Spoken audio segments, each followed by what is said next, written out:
Solo levelling की दुनिया के अंदर जगह जगह डंजन अपीयर होते हैं जिन्हें क्लियर करने का काम हंटर्स का होता है। लेकिन ये जो हंटर है ये हमेशा एक रेड पार्टी फॉर्म करके ही जाते हैं जिनको एक गिल्ड ऑर्गेनाइज कराता है। और सोलो लेवलिंग की दुनिया के अंदर ऐसे काफी सारे गिल्ड हैं जो बहुत ही ज्यादा पावरफुल हैं। अब इन सभी गिल्ड में से कुछ गिल्ड तो हमें ऑलरेडी सीरीज के अंदर इंट्रोड्यूस करा दिए गए हैं और कुछ हमें आने वाले एपिसोड के अंदर इंट्रोड्यूस कराए जाएंगे। लेकिन फिर भी तुम्हें नहीं पता होगा कि कितने गिल्ड इंट्रोड्यूस करा दिए गए हैं क्योंकि सीरीज की पेसिंग ही इतनी ज्यादा फास्ट है। तो let me explain you some most powerful guild and their hunters in a detail, जिसके चलते हम इन गिल्ड को रैंक भी करते हुए चलेंगे। तो चलो शुरू करते हैं। सबसे पहले नंबर 7 पे आता है व्हाइट टाइगर गिल्ड, जो कोरिया के one of the 5 major guild में से एक है जिसे बेओक योन हो लीड करता है, जो कोरिया के टॉप 10 एस रैंक के हंटर्स में से भी एक है। और इसके गिल्ड और इस बंदे से हमें रेड गेट आर्क के अंदर इंट्रोड्यूस कराया जाता है जो बहुत ही ज्यादा पावरफुल है। और ये बंदा एक बीस्ट ट्रांसफॉर्मेशन को भी अचीव कर सकता है। और इसी के गिल्ड का एक मेंबर किम चुल, जिसे जिन्वू बाद में डिफीट करके अपनी शैडो बना लेता है। तो हाँ, ये काफी पावरफुल गिल्ड है। एंड इसके बाद नंबर 6 पे आता है फेम गिल्ड, जो कोरिया के होनम रीजन को प्रोटेक्ट करने का काम करते हैं, जिसका गिल्ड मास्टर मा डोंग वोक है। और ये भी कोरिया के 10 एस रैंक के हंटर्स में से ही एक है जो अपनी फिजिकल स्ट्रेंथ को काफी ज्यादा डबल कर सकता है और अपने साइज को भी इंक्रीज कर सकता है, जिसको जेजू आइलैंड आर्क के अंदर इंट्रोड्यूस कराया जाता है, जिसकी बैटल हमें बेओक योन हो के साथ देखने को मिलेगी। वैसे वो एक प्रैक्टिस मैच होता है लेकिन हाँ, काफी इंटरेस्टिंग होता है। खैर, हमें नंबर 5 पे देखने को मिलता है हंटर्स गिल्ड, जो करंट में हमारे कोरिया का सबसे ज्यादा स्ट्रॉन्गेस्ट गिल्ड है, जिसको लीड चाय जोंग इन करता है, जो कोरिया के अंदर one of the strongest S rank का हंटर भी होता है। और तो और हमारी इस सीरीज की सबसे ज्यादा सुंदर बंदी यानी कि चा हे हिन भी इसी गिल्ड के अंदर होती है और इस गिल्ड की वाइस प्रेसिडेंट होती है।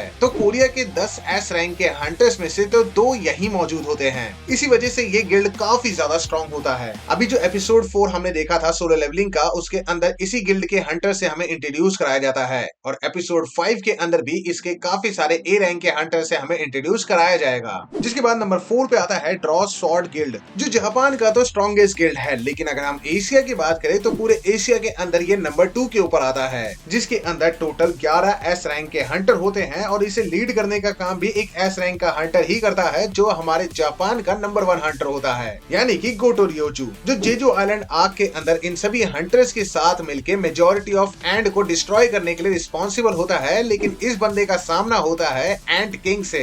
अब बाकी आगे क्या होगा ये तो तुम्हें जेजू आइलैंड आर्क के अंदर ही पता लगेगा। खैर, नंबर 3 पे हमें देखने को मिलता है चाइना गिल्ड एसोसिएशन, जिसके अंदर पूरे एशिया के सबसे ज्यादा एस रैंक के हंटर्स होते हैं। और इस गिल्ड को one of the 5 national hunters में से एक लीड करता है, जो है लिu जियांग, जिसे हीरो ऑफ द चाइना भी कहा जाता है, जो एशिया का स्ट्रॉन्गेस्ट और वर्ल्ड का सेकंड स्ट्रॉन्गेस्ट हंटर होता है। और ये भी हमें जेजू आइलैंड आर्क के दौरान ही इंट्रोड्यूस कराया जाता है। वैसे हाँ, मेजॉरिटी ऑफ एस रैंक के हंटर हमें इसी आर्क के अंदर इंट्रोड्यूस कराए जाते हैं, तभी तो ये आर्क इस सीरीज की one of the best arc में से एक है। खैर, नंबर 2 पर आता है स्केवेंजर गिल्ड, जो यूएसए का टॉप मोस्ट गिल्ड है, जिसे थॉमस एंड्रे लीड करता है। और ये बंदा यूएसए का सबसे ज्यादा पावरफुल हंटर भी होता है, जो 5 नेशनल हंटर में से एक है। और इसके गिल्ड में एस रैंक के काफी सारे हंटर होते हैं, जिसकी वजह से ये गिल्ड इतना ज्यादा स्ट्रॉन्ग होता है। वैसे हाँ, हवांग डोंग शो, जो जिन्वू से बदला लेने के लिए पागल हुआ होता है, वो भी इसी गिल्ड के अंदर आता है, जिसे तुमने अभी रिसेंट के एपिसोड में हमारे जिन्वू के बाप से बहुत बुरी तरीके से पिटते हुए देखा होगा। एंड फाइनली नंबर 1 पे आ जाता है आजिन गिल्ड, जिसे हमारा जिन्वू जेजू आइलैंड आर्क के खत्म होने के बाद जिनहो के साथ मिलके बनाता है। अब अगर हम देखें कौन से गिल्ड के अंदर सबसे ज्यादा एस रैंक के हंटर है, तो वो डेफिनेटली स्केवेंजर गिल्ड ही होने वाला है,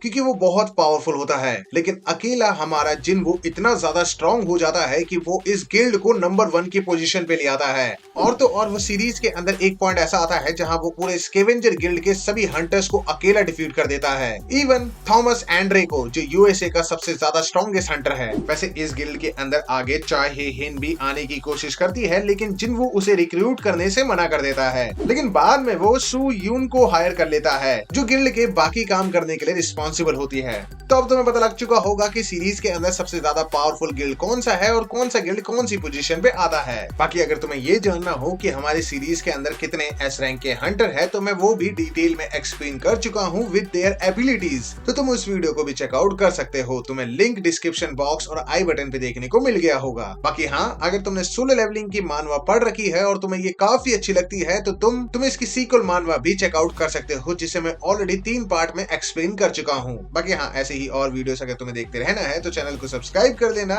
मिलते हैं किसी और वीडियो के साथ, तब तक के लिए जय Hind and thanks for watching.